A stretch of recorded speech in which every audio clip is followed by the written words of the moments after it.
એક પછી એક લાંચિયા સરકારી બાબુઓ ઝડપાતા લાંચિયા અધિકારીઓમાં ફફડાટ વ્યાપી ગયો છે। શહેરમાં લાંચના કેસોમાં વધારો થઈ રહ્યો છે। આજરોજ એસીબીએ વધુ 2 લાંચિયાઓને ઝડપી પાડ્યા હતા। એસીબી પોલીસે સંગમ 4 રસ્તાની કચેરીમાં સફાઈ કામદાર રાકેશ સોલંકીને લાંચ લેતા ઝડપી પાડ્યો હતો। મોહમ્મદ ઇરફાન સિંધી પાસે રાકેશ સોલંકીએ એપાર્ટમેન્ટનો ફ્લેટ નામફેર કરવાના બદલામાં 3000ની લાંચ માંગી હતી, જે સંદર્ભે એસીબીમાં ફરિયાદ થતા આજરોજ એસીબીએ છટકું ગોઠવી રાકેશ સોલંકીને રંગે હાથે ઝડપી પાડ્યો હતો। 3000 રૂપિયા આપો તો આ તમારું જે ફ્લેટ રાખેલો છે તેનું નામ ફેર તમારા નામ પર અમે કરી આપીશું। નેમ ઓલ્ટરેશનની કાર્યવાહી કરવા માટે પૂરે 3 લાખની માંગણી કરેલી। જે લાખની રકમ ફરિયાદી આપવા માંગતા ન હોય, ફરિયાદી અત્રે 16/4/2014 રોજ ફરિયાદ આપેલી।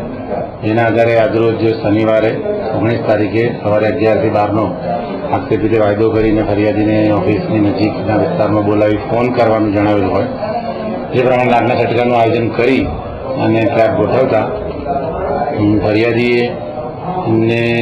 ફરિયાદીએ આરોપીને ફોન કરતા આરોપી હરણીવારસિયા રિંગ રોડ પર આવેલ જલારામ ફરસાણ માર્ટ પાસે ફરિયાદીને આરોપી બંને ભેગા થયેલા અને ₹3000ની લાંચ લેતા આરોપી અંગે હાથે પકડાયા। આગળ તપાસ ચાલુ।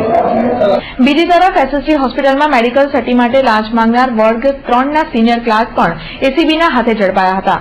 સયાજી હોસ્પિટલના સિનિયર ક્લાર્કે રમણભાઈ પારેખે ગોત્રી ચંદ્રનગરમાં રહેતા રિક્ષા ડ્રાઈવર સંજય સોલંકીને અકસ્માત સંદર્ભે મેડિકલ સર્ટી માટે 500ની લાંચ માંગી હતી, પણ 300માં વાત બની હતી। જોકે સંજય સોલંકીએ એસીબીનો સંપર્ક કરતા પોલીસે એસીબીએ છટકું ગોઠવી રમણભાઈને ઝડપી પાડ્યા હતા। આજરોજ લાંચનું છટકું ગોઠવવામાં આવેલું। ફરિયાદી પંચો તથા રેડિંગ પાર્ટીના સભ્યોને સાથે રાખી લાંચના છટકાવાળી જગ્યાએ એસએસજી હોસ્પિટલ ઓપીડી નંબર 2 ખાતે છટકાનું આયોજન કરવામાં આવેલું। જે છટકાના આયોજન દરમિયાન ફરિયાદીએ જણાવ્યા મુજબ આરોપી રમણલાલ રતિલાલ પારેખ નાઓએ તેઓને ફરિયાદીને સારવાર સર્ટિફિકેટ આપવા બાબતે ₹300ની માંગણી કરી સ્વીકારતા પકડાઈ ગયેલા।